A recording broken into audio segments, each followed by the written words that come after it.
अब तो राज ठाकरे भी बता रहे हैं कि बीजेपी का ही मुख्यमंत्री बनेगा, तो उनका यह बयान आप लोगों को उत्साह से भर देने वाला है क्या? और शिंदे जी के लिए चेतावनी। चित्रा जी, सबसे पहले आपको, सारे पैनलिस्ट को और पूरे देश को आपके चैनल के माध्यम से दिवाली की बहुत बहुत शुभकामनाएं और सब पे कृपा बरसे, बस हमारी यही इच्छा है। अब जहां तक रही मुख्यमंत्री की बात, तो सरकार बन ही चुकी है। सरकार बनने के बाद कोई दिक्कत नहीं होगा, मुख्यमंत्री भी आ जाएगा। लेकिन इस दिवाली में एक चीज आप मिस कर रही है चित्रा जी। अभी देखिए, जब हमारे महायुति के लोग बैठते हैं तो दिए जलते हैं। आइए, अघाड़ी के लोग जब बैठते हैं, अघाड़ी पिछाड़ी होके, तो बम पटाखे की आवाज आपको नहीं आ रही है? कभी शरद पवार को कुछ बोलती है, कभी शरद पवार वाली पार्टी शिवसेना को कुछ बोलती है, कभी कोई कुछ बोलता है, तो लगातार बम पटाखों की आवाज उनके यहाँ से आ रही है। तो ये लोग ऑलरेडी अब चुनाव छोड़ चुके हैं, चुनाव मैदान से एक तरह से बाहर निकल चुके हैं। इनको पता है कि कुछ होने वाला नहीं है, अपने अस्तित्व की लड़ाई लड़ रहे हैं। अरे आप लोगों को वहां बहुत कुछ हो रहा है ना अजय आलोक जी। आप बताइए, किसके लिए पटाखे फूट रहे हैं, किसके दिल में दीप जल रहे हैं? आप बताएं ना अपना, आपके वहां क्या हो रहा है महायुति में?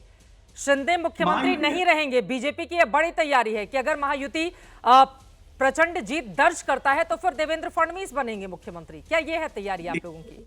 देखिए, ऐसा है कि भारतीय जनता पार्टी की निष्ठा और भारतीय जनता पार्टी के सहजता पे आप कभी प्रश्न नहीं उठा सकती है। देखिए, बिहार में हम सबसे बड़े दल है विधानसभा में, लेकिन नीतीश कुमार जी को हमने मुख्यमंत्री बनाया।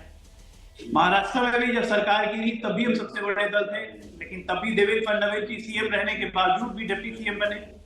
तो हमारे लिए संगठन सर्वोपरि है, संगठन का निर्णय ही सर्वोपरि होता है। इसलिए मुख्यमंत्री के इशू हमारे यहाँ है ही नहीं, एक दिन एक पल के लिए भी नहीं।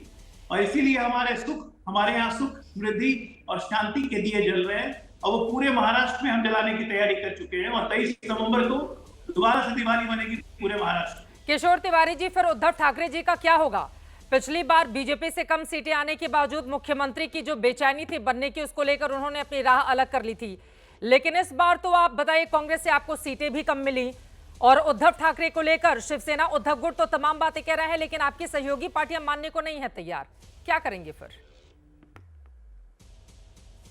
अभी मैं आपको बताता हूँ। एक तो पहले मैं सारे दर्शकों को, सारे को पैनलिस्ट को और चित्रा जी तुमको दिवाली की शुभकामनाएं देता हूँ। और भगवान आपको ऐसी ही कृपा बरसते रहे। आपका ये जो नया करियर है इसमें और कृपा बरसते रहे। बहुत और चित्रा जी, थोड़ी बहुत कृपा हमारे पे भी बरसाना, नहीं तो तुम्हारा क्या होता है कि तुम्हारी पार्टी, वो महाराष्ट्र में तो बहुत हो गया, वो बीजेपी माझा बोलने लगे उनको। क्योंकि वो अजित पवार अपने संजय राउत और अमित शाह की भेंट करा दी थी, बाद में देवेंद्र फडणवीस की भेंट करा दी थी। भावना जैसी एबीपी न्यूज देखिए तीन तैसी। अब आपने चश्मा ही वो लगा लिया है तो मैं क्या कर सकती हूँ।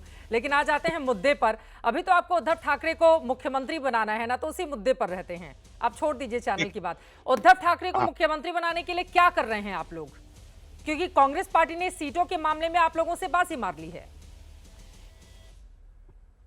देखो, कांग्रेस की 2 सीटें, उसमें भी समाजवादी पार्टी को उनको अकोमोडेट करना है।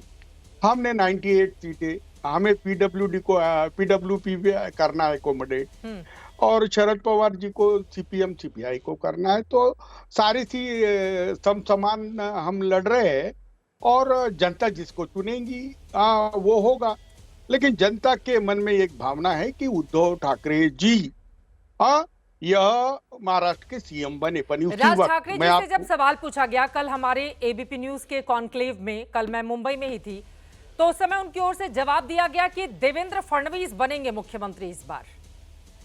नहीं, देखो, राज ठाकरे 19 में मोदी जी के बहुत खिलाफ थे, और उसके बाद वो 24 में बीजेपी के साथ हो लिए। अभी वो बीजेपी के ही, देखिए मैं अभी बता रहा हूँ, 136 सीट पे खुद चुनाव लड़ रहे, और वो खुद कहते कि मेरी पार्टी बम्पर मेजॉरिटी में आ रही है।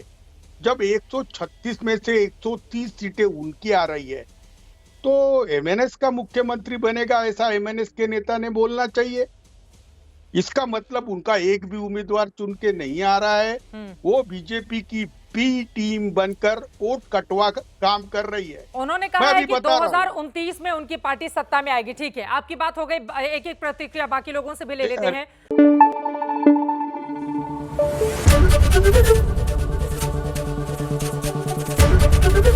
एबीपी न्यूज आपको रखे आगे।